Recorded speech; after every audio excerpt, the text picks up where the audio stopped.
fact that, 1,000 a week is what? That's 500,000 Swedish per year. And I have run a company in Gothenburg. I know how much the average person is paid. Would you agree? Yeah? If you turn around and said, hey, we got people who are making, 10 million Swedish a week, what would they say? They say that's wrong. In Sweden, wouldn't they? They'd say, oh, that's bad. Poor, think of the taxes. But the real power, I think, of what Onecoin's doing is that it's very easy, very fast for someone to make 10,000 Swedish a week, 20,000 Swedish a week. Would you agree? And that, to me, is really what you need to have confidence in. That is the real opportunity. Because then you can turn around and say, hey, because you don't develop, what happens? What happens? Yeah, what happens is you think short term. So you have too many kids, okay? You destroy the environment. You're open for exploitation. So you have a look at the places where there are problems with child slavery. Have a look at the problems with wars. Have a look at all these problems. They're not in the areas where there's banking. But in the places where there's no banking, there is. Look at that graph. Latin America, 65% of people don't even have a bank account. It's crazy, don't you think? Hello? Yeah. Hello? Don't you think that's crazy? And the reason why this is so important is the fact that when you look at how you provide banking to people, as I can't remember who actually said, there's even in Kenya now, they have this ability to have that thing. That is a picture of a man in Kenya doing his banking on his mobile phone. And the point is that the key to the new banking of the unbanked in the developing world, the key to that is actually having a cryptocurrency. What would happen to the developing world if they were able to bank and borrow and loan and be part of the economic world? What would happen? Hello, what would happen? Come on, think. Don't just sit there. Development. They would develop. Do you understand? They would develop. They would develop. They would stop having 10 kids. They would stop burning down the trees. They would look after their environment, and hey, it's important for Sweden, they would stay in their home country and not come over here.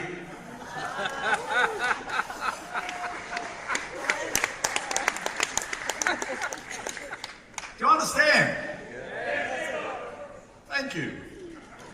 No, and it's important to understand. So the potential of cryptocurrency is not just, hey, you can make some money here. The potential of cryptocurrency, it is the key to change the world forever.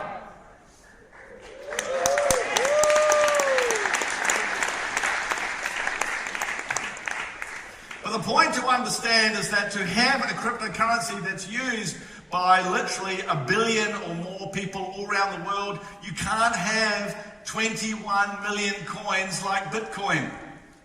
Do you understand? You've got to have a few billion coins. There's a reason why we have 100 times more coins than Bitcoin. And the reason is because if you listen to Dr. Ruja speaking about the opportunity, you will hear her turn around and talk about the unbanked. I didn't make this up. She told me about it. And I go, how come it's not in the presentation?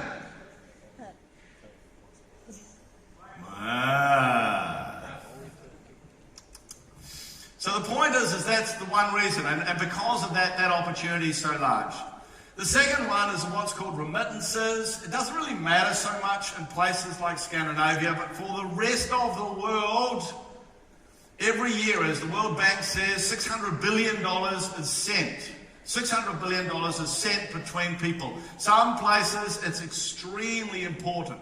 And it is expensive. As you heard, Udo is an expert actually in cryptocurrency. That's why he's written a book.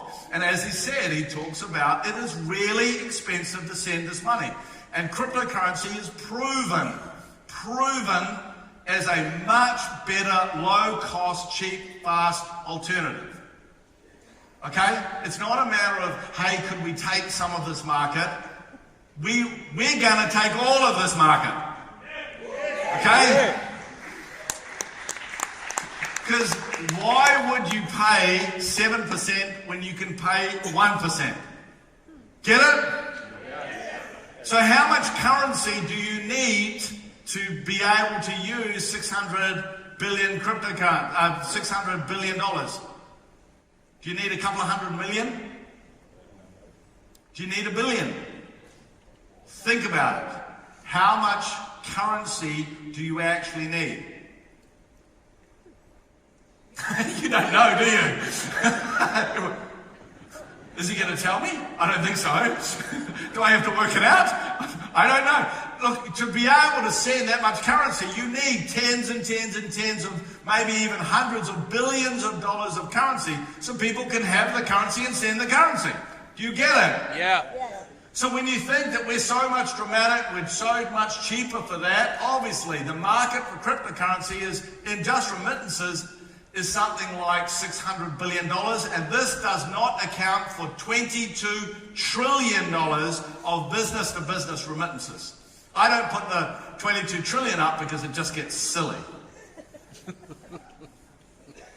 The last reason is what's called protecting your income and wealth. And look, you live in Sweden, you don't really even think about it. You don't really think about the fact that your money is based in krona, do you? You don't even really think about it. Maybe if you went on holiday and you had to convert krona into euro, yeah? Then you think about how much is it worth, what's the exchange rate. But imagine, do you know what that note is? That is a $50 trillion Zimbabwean dollar. $50 trillion. That stuff is literally not worth the paper it's written on, and I can see only one use for it, and you use it after you've been to the toilet. Because it's not worth anything. And so anyone who has the future based on any sort of currency that is very weak, they know what that's like. You go to places in the world whose income, whose money, whose wealth is based on these rubbish currencies because the country creates them, they know what you're talking about. The only difference is people don't understand what has happened to the major currencies of the world. Okay? And so we look, that's the really big story that we hear about, is this, which, Max and Narvid gave me this. I think this is the world's greatest graph. And all it says, it came from the Federal Reserve, if you haven't seen it before, came off the website, right, of the Federal Reserve, and it shows that in the 200 years before the global financial crisis in 2008, they had so much money. And then in the global financial crisis, they basically did, it's QE stands for quantitative easing. It's another name for printing money. And they printed 5 times more money in the last 8 to 9 years than they had in the previous 200 years. So what have they done? What have they done? Hello? What have they done? Hello? What have they done? They have turned the US dollar into toilet paper. And why do you do that? It's because your debts are so high. Easiest way of getting rid of your debts is just print a lot of money. And these days, you don't even have to print that much money. They have other ways in which they do that. And so that's why you hear people go on about the US dollar. But it's not just the US. It's Canada and it's more people, please. It's in South Africa, and it's the euro, and it's the Chinese, and it's the British pound, and the Australian dollar, and they've all done it. That's why we're not looking at the US dollar going, because everyone's done it. The only difference is that they haven't thought about how that's going to impact the world. And the reality of all of this, it just means that across the world, there is a lot of people who want to put their wealth into something that isn't going to be devalued. Okay? They're just going to put, it just means that if I got a choice of having my income and my wealth in something other than this currency that my government is turning into toilet paper, that would be cool. Would you agree with me? Hello? Yes, I agree. Yes, Edward. Do you agree with me? Yes, Edward. Bravo. Okay, so the opportunity for this is absolutely massive. The point is when you include all three of these customer groups together, the coin value of the cryptocurrencies that will look after this is at least $1 trillion. At least. Does that make sense to you? Hello, does that make sense to you? Yes. So what happens is that when people go, ooh, look at the growth of the company, it's so crazy. Who cares? Who cares when they go, oh, Bitcoin's $5 billion and you're worth, more, aren't you worried that you're going to finish the marketplace? Who cares? That's how big it is. Because that's how much currency you need to fulfill the unbanked, the protecting the wealth and remittances. You need that amount of currency to be able to do that. And the other thing, which is the real killer, which if you actually listen to Dr. Rouge's videos, you will understand that it's not about 1,000 cryptocurrencies being part of the $1 billion opportunity. What it actually is cryptocurrency is like social media. Cryptocurrency is like social media. It's digital, it's global, and it's networked. What is it? It's digital, it's global, and it's network. It means that it's connected. So because it connects in digital and global, it means that instead of having 1,000 cryptocurrencies, eventually what will happen is that the big ones will just kill the little ones. And that's what happened to Facebook. Facebook didn't kill MySpace. Facebook just became the one, and MySpace died. Do you understand that?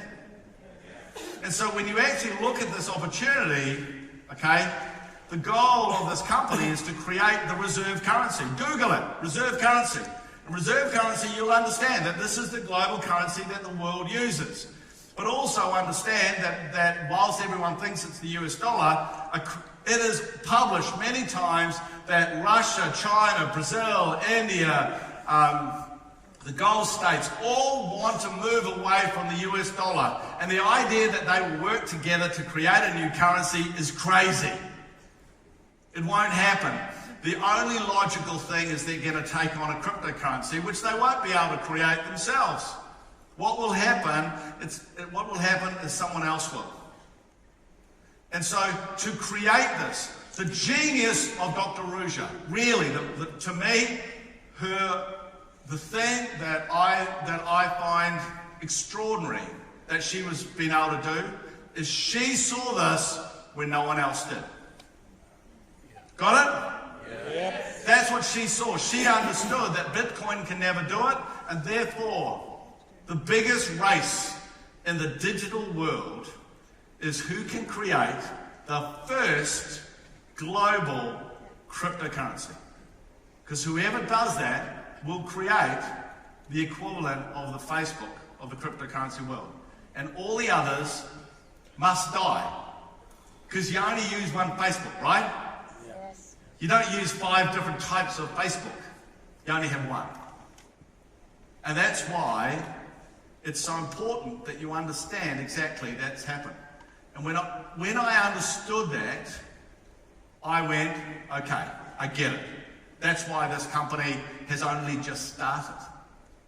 That's even when you see this, they do, it's 1 billion there, 2 billion there, 2 million there, things. Who cares? It's just chicken feed compared to what the opportunity is. Does that make sense to you? Yes. Hello, does that make sense to you? Yes. And that's the logic, okay? At the end of the day, you have to project confidence. You've got to project confidence. But in this marketplace, it starts here. It starts here in your brain. Okay, why is this going to be big? Okay, we mine coin because the people who will want to buy coin are the world's unbanked, are the people who want to do remittances and the people who want to do, who want to protect their wealth. Yeah? That's why. That marketplace has got to be worth at least $1 trillion. $1 trillion.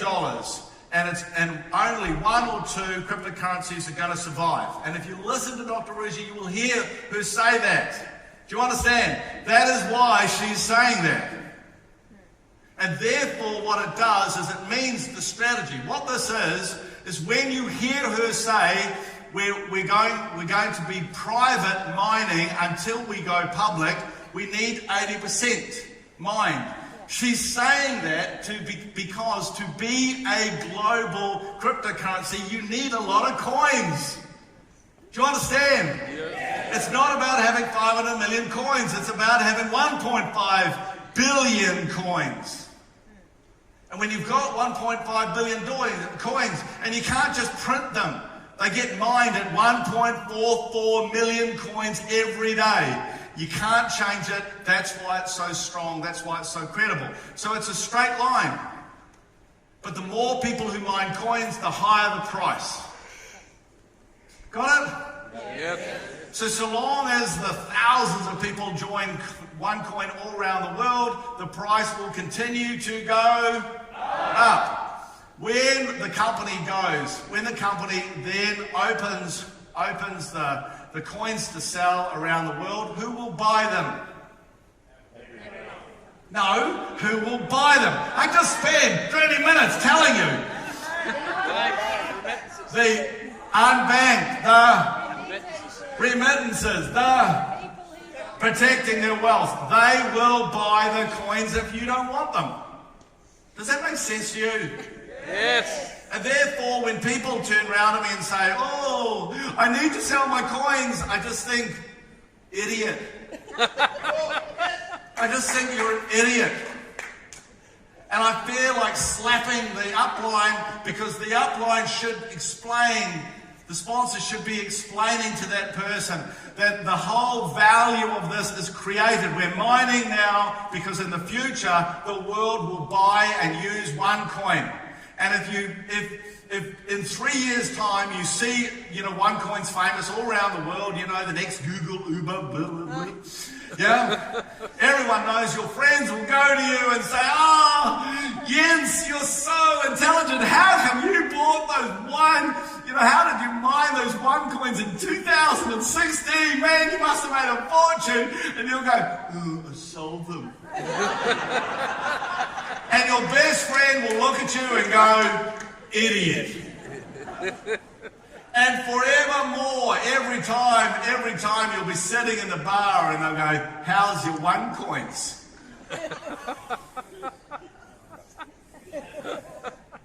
Everyone who gets this puts their coins in the safe. Okay? All the top leadership in this company across the world have put all of their coins in the safe because they don't want to sell them. The people who are buying all these coins on the exchanges are all the top leaders. This company doesn't buy and sell coins. And they just think of all these stupid idiots selling their coins. But they're fortunate because these people are so stupid, they make enough money to buy more coins. And they buy the coins and put them in the safe. But for you to believe this, all you need to understand is unbanked, Remittances, Protect your wealth. protecting your wealth. For me, that's what I need to understand. Because when I understand that, hey, this is this massive opportunity, it's about creating the reserve, and then I find out, and obviously I've had conversations with Dr. Ruja that you may not have had or may not have heard. I understand her genius was the fact that she saw this first. She saw it, she saw where cryptocurrency will be, and especially designed Onecoin in a weird way to achieve that, down to creating this network. But as a network, we operate very differently than other organizations, and we do because we don't care about network marketing. Okay? We don't care about that. We only care about mining the coin. And so, that's it. Okay? That's it. And really, if when it comes to, being able to sell a coin, there's lots and lots of things that are happening, but in reality, they're not being created so you can sell the coins. They're being created because in about 2 or 3 years, Onecoin has to be used in 254 countries of the world by millions of merchants and hundreds of millions of people all around the world. And if you think it takes 3 months to create a global merchant platform to do that, you're an idiot. Okay? So what the work is that's happening now is being done because in 2 or 3 years it has to all be set up and working so everyone is able to, if they want, sell their coins. Does that make sense to you? Yes. All the big digital areas work like this. When we were looking at search, Netscape and Yahoo, pioneered, and then what happened? Google killed them. When it came to social media, what happened is, companies like MySpace pioneered it, and then they got killed by Facebook. And God bless Bitcoin, they pioneered, and they will be killed by...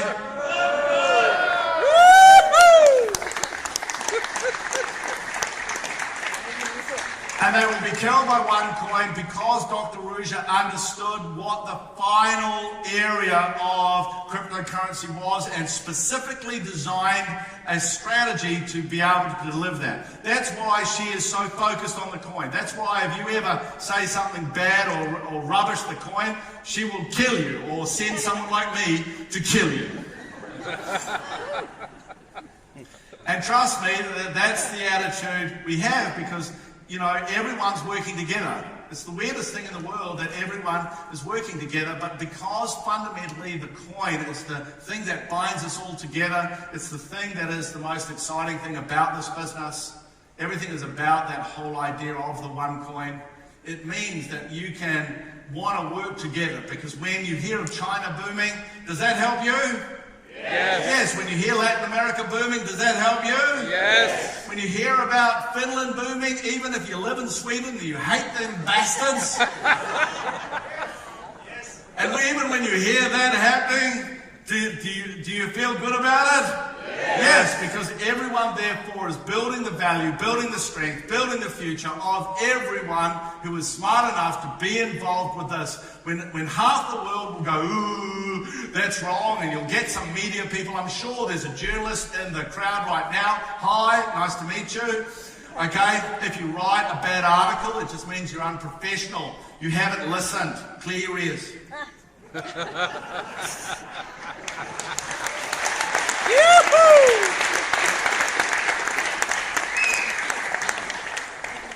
I'll get some photo. Do I do that, Cullen? The point is that we don't have to raise and jump up and down. The facts speak for themselves. The reality is that the new message that will come out of Onecoin will change because people get confused. They see 1.6 million members and they think that those are all networkers. They are not. They are customers. Correct? They are customers. Their sole job is to buy a package and then they put their tokens into mining. They are customers. This company is all about customers who get involved with the cryptocurrency. And we just need to change the language, change the way we focus, Be more professional, looking after people. The pioneering days are over. Our job now is, as Curry was saying, it's all about being the trendsetter stage. It's all about building the confidence. And I tell you what, you can see when you understand that this year is going to be spectacular. Correct? It will be spectacular.